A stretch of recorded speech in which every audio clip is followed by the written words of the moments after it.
Another day and another group of migrants attempts to cross the English Channel.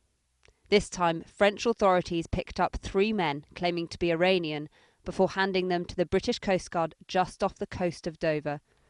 It's thought the conditions this Christmas have been perfect for attempted crossings. The last 2 days, I think many people saw that coming just because of the unusually calm weather. I mean, it was 0 mile an hour forecast on Christmas Day. I mean, that's unheard of. I do think it could end up, with someone drowning, really. And not just because of the weather, but the boats they're coming across in aren't made for crossing any large body of water at all. They're made as tenders for going across harbours. I think many people saw that coming just because of the unusually calm weather. I mean, it was 0 mile an hour forecast on Christmas Day. I mean, that's unheard of. I do think it could end up, with someone drowning, really. And not just because of the weather, but the boats they're coming across in aren't made for crossing any large body of water at all. They're made as tenders for going across harbours.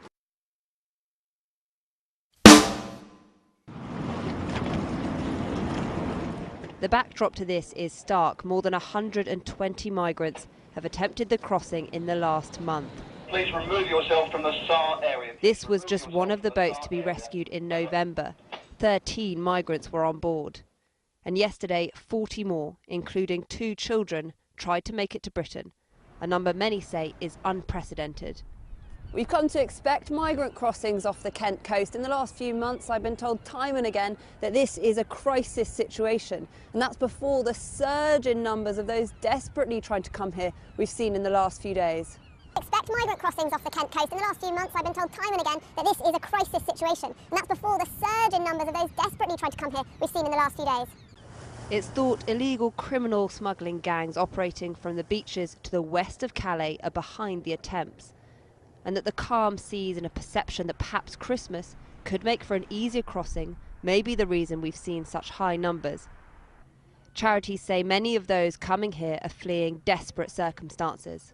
The situation in Calais right now is horrific. It's getting colder and wetter and people are sleeping rough with no shelter from the elements, so they are desperate to get away.